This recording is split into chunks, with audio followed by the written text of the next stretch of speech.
የእንግሊዝ ተጫዋቾች ቪያግራ ወጣው ይገባሉ የተባለው ዜና እውነት መሆኑን አረጋግጦልናል። 54ኛ ደቂቃ ላይ ነው እንግዲህ እንግሊዝ በቀይ ካርድ የወጣባትና ሜክሲኮ እስከዛሬ ጎል ተቆጥሮባት የማታውቀው ሜክሲኮ 3 ጎል ጠጣች። ለምን በቀይ ወጥቶባቸው ማለት ነው። እንግሊዝ 3-2 ሜክሲኮን አሸንፋ እንግዲህ ወደ ቀጣዩ ዙር አልፋለች። የሚገርም ድራማቲክ ጨዋታ ነበር። የምሬ ነው። ላመለጣችሁ ሰዎች ሬስት ኢን ፒስ ብያለሁ። እንግሊዝ እንደዛ ተንኮታኩታ ስትጫወት የነበረች ቡድን በአነቃቂ ኃይል ይሄ አነቃቂ ኃይል ግን ለኛ ለእንቅልፋችን ያስፈልገናል መሰለኝ እና ተረበለ። ጨዋታው ቀይ ካርድ ነበረው፣ 2 ፔናልቲ ነበረው ለሜክሲኮ ለእንግሊዝም። በቃ የሚገርም ሰከንድ ሃፍ ፈርስት ሃፍም ነበረ። ቤሊንጋም ማን ኦፍ ዘ ማች ማን አልተቻለችም ዛሬ ቪያግራው ሰርቷል ነው ማለት። ለማንኛውም እንግሊዝ ከኖርዌይ 8 ውስጥ የምናየው የሚገርመው ጨዋታ ይሆናል ማለት ነው። ጋይስ ደህና ዋሉ። የማንቺ ተጫዋች ቀጣይ ዓመት ቪያግራ ትወጣለህ አያገባኝም አባቴ። ከቁርስ በኋላ ጠዋት 1 ማታ ከራት በኋላ 1 ይባል እንትን ለምን አትስማውልታ ያክልም ነው አያገባኝም። በቃ አየነው እኮ ዛሬ እንዴ እንደሚጠቅም እዛ ሜዳ ላይ ሜክሲኮ እንዲለጥልጣቸው። ኧረ ፒክፎርድ ፈጣሪ እንዲለጥልጦ ለማሸነፍ ይቻላል እንዴ ሜክሲኮ በፈጣሪ ስም።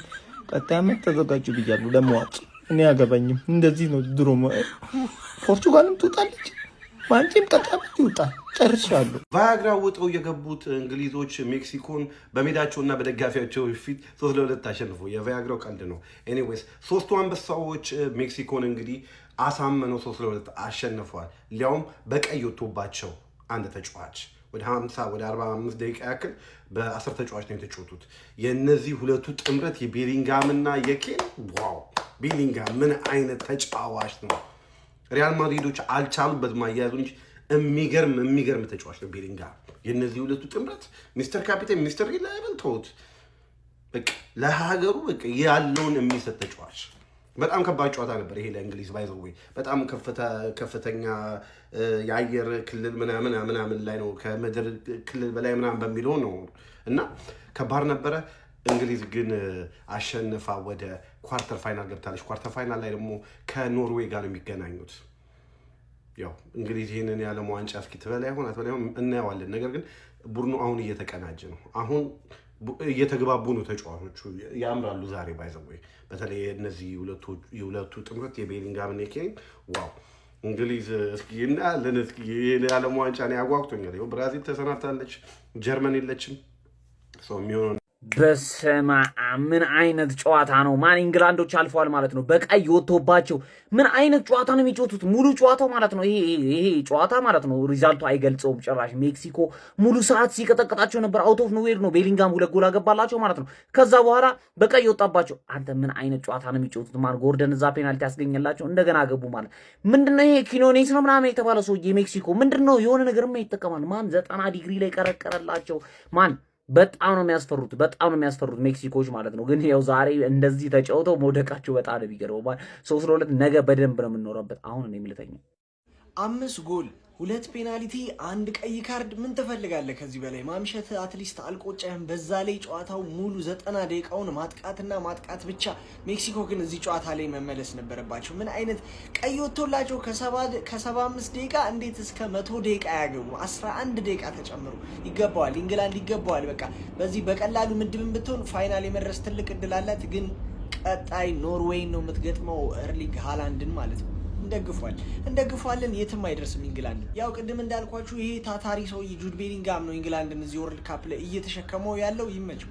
እንግሊዝ ዋንጫ መብላት የሚችል ቡድን አሁን ገና ሰራች። በቃ በእኔ በእግር ኳስ ህይወቴ ለመጀመሪያ ጊዜ ዋንጫን የመብላት ፍላጎት ያለው ጫናን መቋቋም የሚችል ቡድን ተመለከትኩኝ። ጀማው ምን አይነት እንግሊዝ ያየነው አንተ! ቤሊንጋም ምን አይነት ተጫዋች ነህ!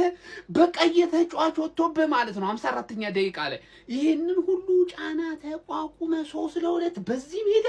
እኔ እስካሁን ያለም ዋንጫው ከተጀመረ ማለት ነው እንደዚህ አይነት አትሞስፌር ያለው ሜዳ ይቻል አቅም። እንዴት አባቱ ነው የሚያስፈራው! ሜክሲኮቹ ራሱ እንዴት ነው የሚያስፈሩት! ማንዬ የጋንግ ስብስብ በሙሉ ያለበት ቡድን ነው። ደመኛ ናቸው፣ ጠበኛ ናቸው። የሚጫወቱበት መንገድ ያስፈራሃል። እንግሊዝ ይህንን ጨዋታ ተቋቁማ ካለፈች ከዚህ በኋላ ዋንጫ ለመብላት ማለት ነው ከፊቷ ማንኛውም ቡድን ቢመጣ ነው የምላችሁ ገነዳድሶ የሚሄድ አቅም አላት። ማንኛውም ቡድን ቢመጣ ማን አርክተውኛል ነው የምልህ። ቤሊንግሃም ግን እንዴት ነው የምትችለው? እንዴት ነው የምትችለው? ማን እንዴት አባት ያበደ ኳስ ነው ያየነው። ይሄ ኳስ ያመለጣችሁ ሰዎች በዚህ ዓለም ዋንጫ እንዲህ አይነት ኳስ አይተንም ሰምተንም አናቅም ነው የምልህ። ሰምተንም ይለያል ኳሱ። ምን አይነት ኳስ ነው? ቢስሚላ አይኔ ምን ይመስላል? ይኸው እንግዲህ ፋሚሊ ይሄን ጨዋታ ለማየት ነው እስካሁን የቆየው ነው። እንግሊዝ 3-2 አዘጋጅ ሀገር ሜክሲኮን ሸኝተናል። ፋሚሊ አደራ ከእንቅልፌ ስነሳ ይሄ ቪዲዮ ቫይራል ወጥቶ መጠበቅ አለበት። ስለዚህ ሁላችሁም ኮፒ ሊንክ፣ ሪፖስት፣ ላይክ አድርጉልኝ አደራ። ይሄን ጨዋታ ግን ማን ነው ቁጭ ብላችሁ ያያችሁት? እስቲ ያላችሁ ግን አለም ብሎ እስቲ ኮሜንት ላይ። እውነት በጣም ነው ደስ ያለኝ። ብዙዎች የእንግሊዝን ውድቀት ሲጠብቁ ነበር፣ ግን አልተሳካም። ቪያግራው ሰርቷል። እሳት ነው የሆኑት። ቤሊንግሃም ሁለት በሁለት ደቂቃ ውስጥ ማዱኬና ዶክተርን አስቀምጠን ሳካ ነው የገባችሁ። ዲክላን ራይስ ኧረ ስለ ጨዋታውን ይሄን ማስረዳትም አልችልም፣ ግን በጣም ደስ ብሎኛል ስላሸነፍ። ማታ በጣም ከፍቶኝ ነበር ብራዚል ኔይማር ስለወደቀ።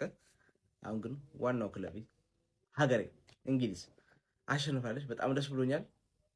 ዋው ኧረ ቢስሚላ እንዴት ሴሌብሬት እያደረጉ እንደሆነ ብታዩ በጣም ነው የሚያምረው። ለማንኛውም እንግሊዝ ስላሸነፈች በጣም ደስ ብሎኛል። የተሰማችሁን ኮሜንት ላይ ያስቀምጡ። እንቅልፍ ሊደፋኝ ነው፣ በግድ ነው የጨረስኩት። ቪዲዮን ኮፒ ሊንክ፣ ሪፖስት፣ ላይክ ማድረግ እንዳይረሳ። ቴንክ ዩ። አቤት ጨዋታ ሳይተኛ ቢቀርስ ለእንደዚህ አይነት ጌምማ። ዛሬ ለሜክሲኮ እንዲቋጥሬላት አላውቅም። እንግሊዝ እንድትወድቅ ፈልጌ ነበር በከባዱ። ግን የእድላቸው እድል እድሜ ለጎርደን ይበሉ። ያን ፔናልቲ እንዴት አባቱ ሩጦ እንዳስገኘው ራሱ አላውቅም፣ እንዴት እንደደረሰበት ኳሱ ላይ ራሱ አገቡት፣ ዘጉት። ሃራምቦል እዛ ያዩት ከአርሰናል ያዩትን ሃራምቦል ደገሙት። በ5 ሴንተር ባክ ገባ። በቃ ምን አባቱንስ ቀይ ወጣ አልወጣ ያገባኛል። ሞክረዋል ሜክሲኮ የቻሉትን ከደጋፊው ጋር። የሚገርም ደጋፊ ነው ደግሞ ያላቸው። እኔ እንደውም ከሁለተኛው ጎል በኋላ በቃ በጣም ያገባሉ ብዬ የምስጠብቃቸው ነበር። ሜክሲኮ አሪፍ ይጮታሉ፣ ግን ክሮስ ይደረጋል። በቃ እነ ዳንበርን እና ጆን ስቶንስ ያጸዱታል እምላችሁ። ጆን ስቶንስ እኔ ገብቶ ክላሽ ነው የሆነላቸው የሚያወጣው ኳስ ምናምን ብሎኩ። ኧረ በስመ አብ። በዛ ላይ ፒክፎርድስ የተሻማውን ሁላ እየሄድኩ ካልቀለብኩ ካለ ሜክሲኮ በሚያሳዝን ሁኔታ ወደቀች።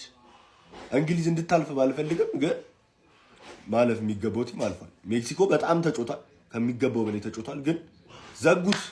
በቃ ሃራምቦል አሳዩን። ፒክ ሃራምቦል ችለው ነው ደግሞ ሃራምቦል ሲሳካል በዚህ ይችላል። ዲፌንድ ማድረግ በጣም ከባድ ነገር ነው። ዲፌንድ አደረጉ፣ በቀይ ወጥቶባቸው ነው ዲፌንድ ያደረጉት። አሸንፈው ወጡ። ችለው ነው ኢንግላንድ ማርያምን። ግን ይሄ ቲም እንደማይበላ በጣም ግልጽ ነው። እንኳን የመብላት ሌላ ተስፋ የለውም። በስማ በጣም ነው የሚደብሩት። ኢንግላንድ በስርዓት እንኳን አያጠቁም። ካውንተር ነው ሁለቱም ጎላቸው የመጀመሪያው፣ ሶስተኛውም እንደው ካውንተር ነው የሚባለው ፔናልቲው ራሱ። ሜክሲኮ ቢያልፉ ፒውር አታኪ ሜክሲኮ ሲጮቱ የነበሩት አታኪንግ ፉትቦል ነበር። በቃ የሚገርም ኳስ ሲጮቱ ነበር። ግን ምንም ማድረግ አይቻልም። ኳስ እንዲናት አላለፉ። ግን ማፈር የለባቸውም። የሚገርም ቶርናመንት አሳይተውናል። የሚገርም ብቃታቸውን አሳይተውናል። ችለው ነው ሜክሲኮ